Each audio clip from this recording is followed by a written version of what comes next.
नमस्कार। ABC news में आप सभी का बहुत स्वागत है। हाल ही में उत्तर प्रदेश के मुख्यमंत्री योगी आदित्यनाथ गोरखपुर के कार्यक्रम में मौजूद रहे। उनके साथ में गोरखपुर से लोकसभा सीट से बीजेपी सांसद रवि किशन भी मौजूद रहे।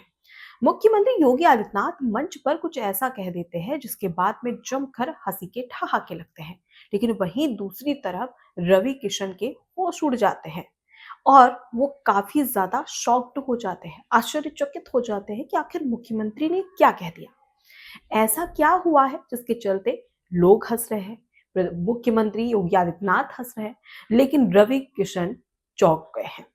दरअसल आपको बता दें कि इन दिनों सोशल मीडिया पर एक वीडियो बहुत ज्यादा वायरल हो रहा है, जिसके बाद अब इसके अलग अलग सियासी मायने निकाले जा रहे हैं। कुछ इसे मुख्यमंत्री योगी आदित्यनाथ का मजाक कह रहे हैं, तो कुछ लोग इसे एक सियासी संकेत कह रहे हैं रवि किशन के लिए। आखिर हुआ क्या है, सबसे पहले आपको ये बताते हैं। गोरखपुर के एक कार्यक्रम में मुख्यमंत्री योगी आदित्यनाथ पहुंचते हैं। इस दौरान वो महिला सशक्तिकरण पर जोर देते हैं और मुख्यमंत्री योगी आदित्यनाथ कहते हैं कि आने वाले लोकसभा चुनाव में, यानी कि 2029 में लोकसभा चुनाव होने वाला है, उस लोकसभा चुनाव में गोरखपुर लोकसभा सीट से रवि किशन की जगह पर कोई महिला उम्मीदवार भी हो सकती है, जिसके बाद में लोग हंसते और खुद मुख्यमंत्री भी स्माइल करते हैं। आगे मुख्यमंत्री ये कहते हैं कि देखिए, लोग आपसे, यानी कि रवि किशन जी को कहते हैं कि देखिए, लोग आपसे छुटकारा चाहते हैं, लोग आपको छुट्टी देना चाहते हैं, ये वो कहते हैं। साथ ही मुख्यमंत्री योगी आदित्यनाथ आगे ये कहते हैं कि फिलहाल अगर देखा जाए तो नारी शक्ति वंदन अधिनियम लागू हो चुका है और प्रधानमंत्री नरेंद्र मोदी की इच्छा है कि इसे आगामी लोकसभा चुनाव 2029 में लागू किया जाए और इसी के चलते मुख्यमंत्री ने इस ओर इशारा किया। अब ये मजाक है या सियासी संकेत, ये भी हम आपको बता देते हैं। दरअसल आपको बता दें कि जब अभी 3.5 साल हैं लोकसभा चुनाव के लिए, लेकिन इस बीच में जो नारी शक्ति वंदन अधिनियम है, उसके तहत बीजेपी ने जोर दिया है, केंद्र सरकार ने जोर दिया है कि जो महिला आरक्षण है उससे लेकर सरकार इस पर सजग है। इसी के तहत प्रधानमंत्री नरेंद्र मोदी ने इस बात का जिक्र किया। सबसे पहले आपको बताते हैं कि नारी शक्ति अ, वंदन अधिनियम आखिर है क्या। देखिए, नारी शक्ति वंदन अधिनियम, जिसके तहत महिलाओं को 30% आरक्षण दिया जाएगा। मतलब कि महिलाओं को 30% आरक्षण लोकसभा और विधानसभा चुनाव में दिया जाएगा। मतलब महिलाओं के लिए सीट रिजर्व रहेगी। 2029 में अगर ये लागू होता है तो फिलहाल पूरे देश में लोकसभा सीट 543 है, लेकिन अगर 2029 में से लागू कर दिया जाता है तो सीट बढ़कर ये हो जाएगी 816 लोकसभा सीटें। फिलहाल उत्तर प्रदेश की बात करें तो उत्तर प्रदेश में 80 लोकसभा सीटें हैं। अगर 2029 में ये अधिनियम लागू होता है तो ये लोकसभा की सीटें उत्तर प्रदेश में 80 से बढ़कर 120 हो जाएगी।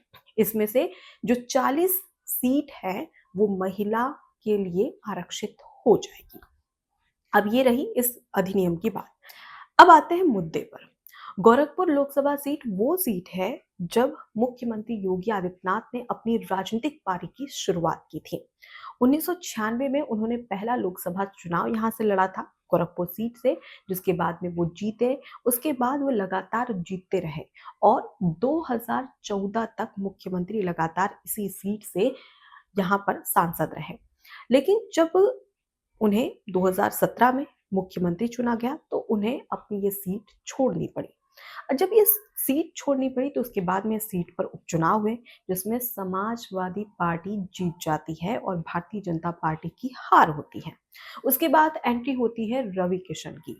रवि किशन जो कि 2019 का जो लोकसभा चुनाव है वो गोरखपुर सीट से लड़ते हैं और साथ ही 3.5 लाख से ज्यादा वोटों से जीतते हैं, यानी कि जो जीत का अंतर होता है वो 3.5 लाख वोटों से ज्यादा होता है। इसके बाद में धीरे धीरे जब आगे चलते हैं तो 2024 में लोकसभा चुनाव होता है। इस बीच में भी रवि किशन को जीत मिलती है, लेकिन इस सीट की अगर बात करें तो इस सीट पर जो मार्जिन था वो कम हो जाता है। पिछले 3.5 लाख से ज्यादा वोटों के अंतर से वो जीते हैं, लेकिन इस बार 2024 के लोकसभा चुनाव में गोरखपुर सीट से केवल 1 लाख वोटों से ही जीते। इसको लेकर तमाम जो राजनीतिक विश्लेषक हैं उन्होंने कहा कि रवि किशन का जो ऑरा था, जो राजनीति को लेकर जो ऑरा था या सियासी जो उनकी एक तरीके से तेज था, वो अब धूमिल हो गया है, मतलब धीरे-धीरे कम हो गया है। अब इस तरीके से बातें कही गई। क्यों? क्योंकि अगर फिलहाल गोरखपुर लोकसभा सीट की बात करें तो देखिए, यहाँ पर बीजेपी ने काफ़ी ज़्यादा काम किया है, काफ़ी विकास के काम किए। क्यों? क्योंकि मुख्यमंत्री योगी आदित्यनाथ ने अपनी राजनीतिक पारी की शुरुआत यहीं से की थी और लगातार यहाँ पर बीजेपी जीत रही है। उसके साथ ही दूसरी बात ये भी है कि ज़िले में जितनी भी विधानसभा सीटें हैं, उन सभी पर बीजेपी का कब्ज़ा है। तो ऐसे में सवाल ये उठा कि आखिर सिर्फ इतना वोट का अंतर क्यों देखने को मिला 2024 के लोकसभा चुनाव में।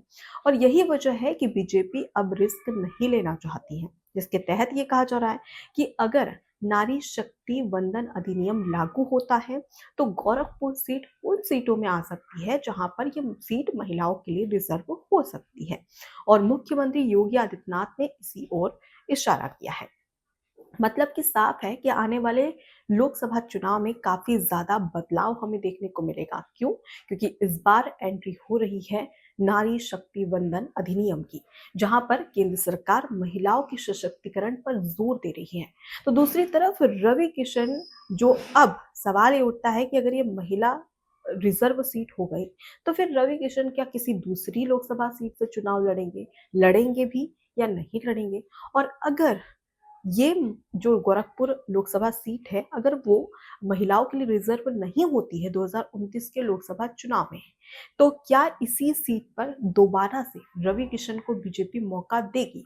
क्योंकि बीजेपी नहीं चाहती कि 2017 में जो उपचुनाव हुआ था और उसके बाद में समाजवादी पार्टी के पास ये सीट चली गई थी, वैसी ही स्थिति आगे आने वाले समय में देखने को मिले।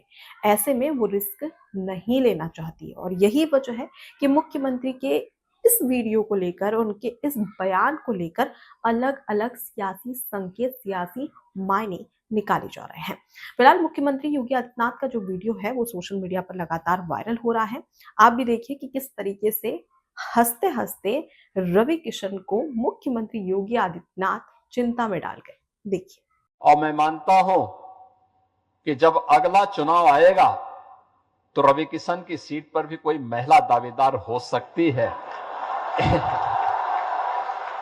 देखिए, लोग चाहते हैं कि आपसे छुट्टी मिल जाए, क्योंकि नारी शक्ति वंदन अधिनियम अब संसद से पास हो चुका है और प्रधानमंत्री जी की इच्छा भी है कि 2029 के चुनाव में ये लागू हो जाए। इस वीडियो को लेकर और तमाम राजनीति को लेकर और साथ ही उत्तर प्रदेश में आने वाले समय में विधानसभा चुनाव और उसके बाद में लोकसभा चुनाव जो 2029 में होने वाला है, इसे लेकर आपकी क्या राय है? उस पूरे विश्लेषण को लेकर आपकी क्या राय है? कमेंट बॉक्स में जरूर बताइएगा। नमस्कार। एबीसी हिंदी न्यूज आज ही जुड़िए हर खबर के साथ